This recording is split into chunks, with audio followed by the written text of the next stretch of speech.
Good morning. The Lord be with you.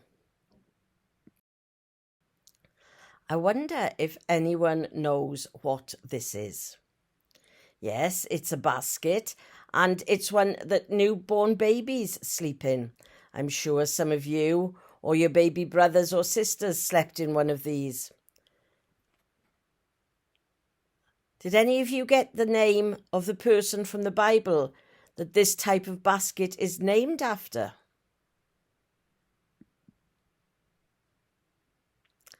It's called a Moses basket, and I'm going to explain to you why in a second. But before I tell you about Moses, I don't know if you can remember the story I told you about this person, Joseph and his coat of many colours. He was sold into slavery by his brothers. At the end, can you remember where Joseph and his family ended up living?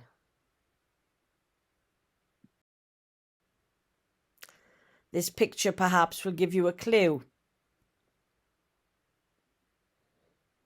Yes, it was Egypt.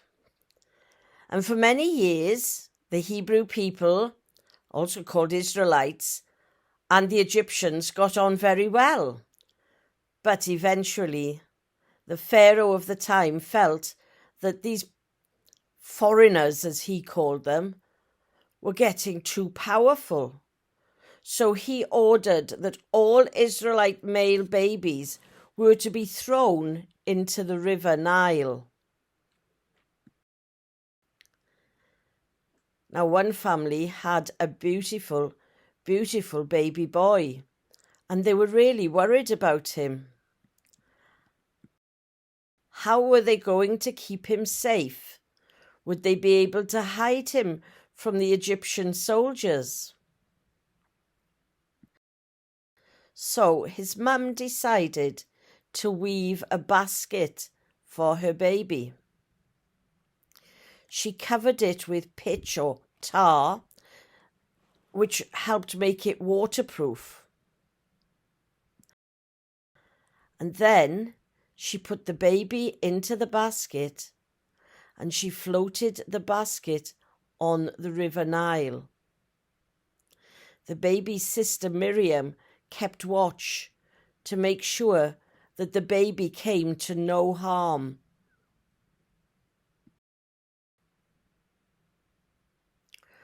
One day, Pharaoh's daughter came to the Nile to bathe, and she noticed this basket.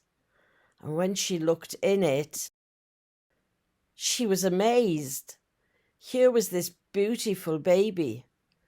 She realized it must have been a baby from one of the Israelite families, but she was very kind and she didn't want to hurt the baby. The baby's sister saw what was happening, and she came forward and she said to Pharaoh's daughter that would she like her to help her find a woman who would help look after the baby? Pharaoh agreed, and so Miriam went and got her mum, and so the baby's mum was paid to look after her own son. Now then, do you know the name that Pharaoh's daughter gave to the baby? Yes, it was Moses.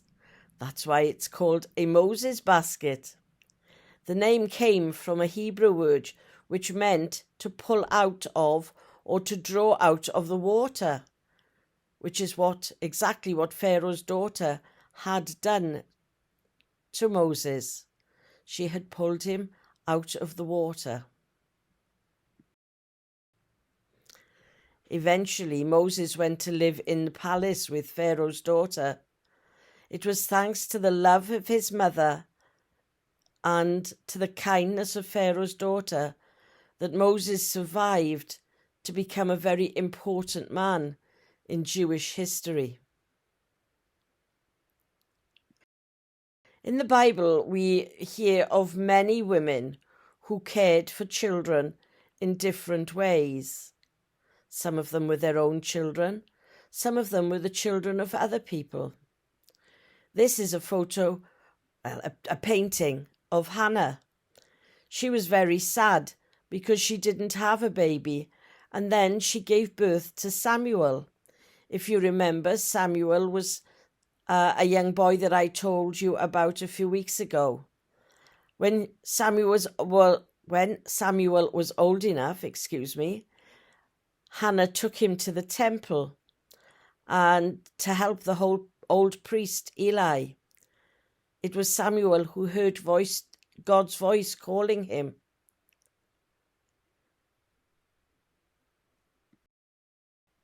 This is Lois and Eunice. St. Paul tells us about them in the New Testament. They were a mum and a grandmother, and he told how they cared for Timothy and how they taught him all about God. Eventually, Timothy wrote 2 books of his letters of his own in the New Testament, and he also travelled with St. Paul. This is Salome. She was the mum of 2 of Jesus' disciples. Salome wanted her boys, James and John, to have an important job with Jesus. It might not have been the right thing to ask for, but it did show that she loved her boys and she wanted the very best for them. Finally, this is Naomi. Naomi's son had died, but she showed her love for her daughter-in-law. Her daughter-in-law was called Ruth, and Naomi stayed with her, and Ruth stayed with Naomi, and they helped one another, and eventually Ruth found a new husband who looked after both Ruth and Naomi. There's a beautiful window in St. Chad's that shows Ruth with her husband Boaz. It's good to have people to care for us. It's also good to say thank you to them for their care and to tell them how precious they are to us. And the best thing of all to remember is that we are all children of God. God is our loving Father, but is also the one who remembers and cares for us as a mother cares for her child. When our own families aren't able to care for us for whatever reason, God's love is perfect and constant. God never leaves our side. It's great, isn't it, to have a special day to celebrate mums and those who care for us. But the best gifts are those that last. They are often the smaller things, the actions we take, the ways that we behave towards one another. What do you think is the best gift you could give your mum or to anyone who cares for you?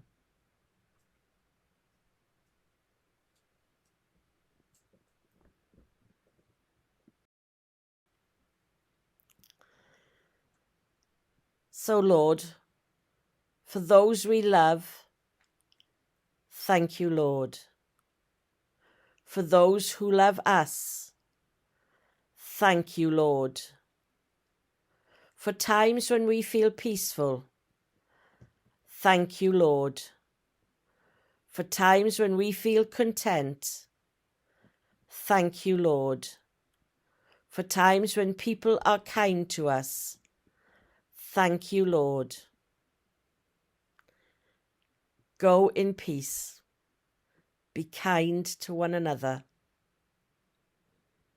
God bless.